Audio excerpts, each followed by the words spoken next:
ABC's Marcus Moore joins us now from the capital city, Kiev. Marcus, good to see you. Tell us, what's the latest on the fighting there?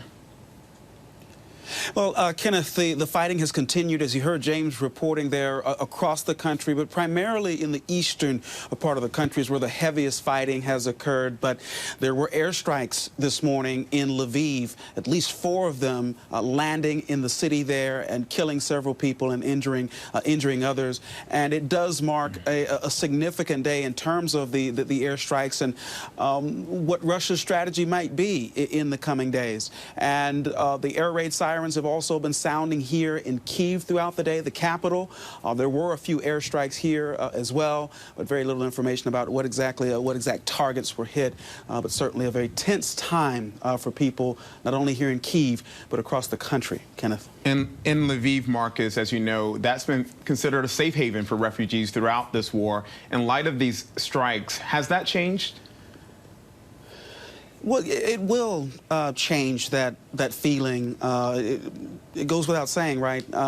Because there was a stretch of time where there had only been a couple of airstrikes in a month's time, but now you've had at least 4 in just one morning. So the mood will change there in Lviv. But Kenneth, as you know, I mean, this is a place where people have come to Lviv because it is far away from the heaviest fighting, but it's also still in Ukraine, and that's something that's important to Ukrainians, that they be able to stay in their native country despite the war that continues to unfold here.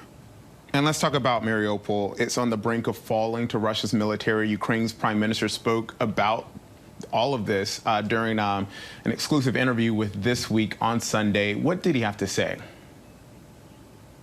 Well, he said, first of all, Kenneth, that they will not surrender, that the Ukrainians will continue to fight.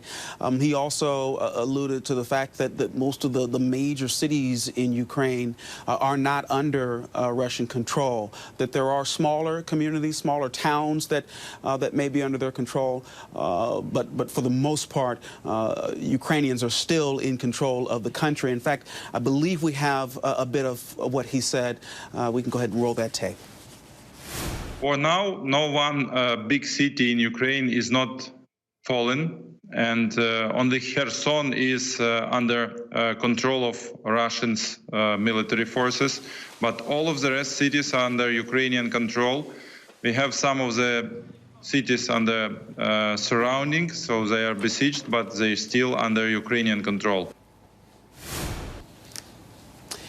And so the prime minister there certainly wanting to get the message out and project a message that the Ukrainians are still in this fight, and that while it appears that Mariupol is on the brink of falling to the Russians, he says that the fight does continue, Kenneth. But Marcus, what does it mean for Ukraine and for this war if Russia gains control of Mariupol? Well, it would be a victory for the Russians that, as you know, they have launched this offensive and at one point tried to encircle and take over Kyiv, and they failed at that. And so this eastern part of the country has largely been seen as an opportunity for Russia to try to get some type of victory. So in that sense, it is significant if Mariupol were to fall. And strategically, if Russia is able to take control of that city, it would then give them a land bridge, allow them to create a land bridge from Crimea to the Donbas region, which would be very helpful for them strategically, as they would have control of that part of the country, and they could perhaps advance farther to the west. Marcus, you mentioned Russia's likely strategy here when it comes to these strikes. What's Ukraine's strategy at this stage of the war? Well, Ukraine has been on the defensive, and that continues. Their main strategy right now is to hold on, but also to request weapons. They have said that from the very beginning, that in order for Ukraine to win this war, win this battle, that they will need help from the West in the form of weapons, and the United States sending $800 million in additional aid to the Ukrainians to help them in this fight.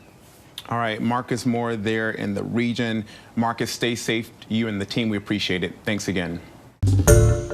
Hi, everyone. George Stephanopoulos here. Thanks for checking out the ABC News YouTube channel. If you'd like to get more videos, show highlights, and watch live event coverage, click on the right over here to subscribe to our channel. And don't forget to download the ABC News app for breaking news alerts. Thanks for watching.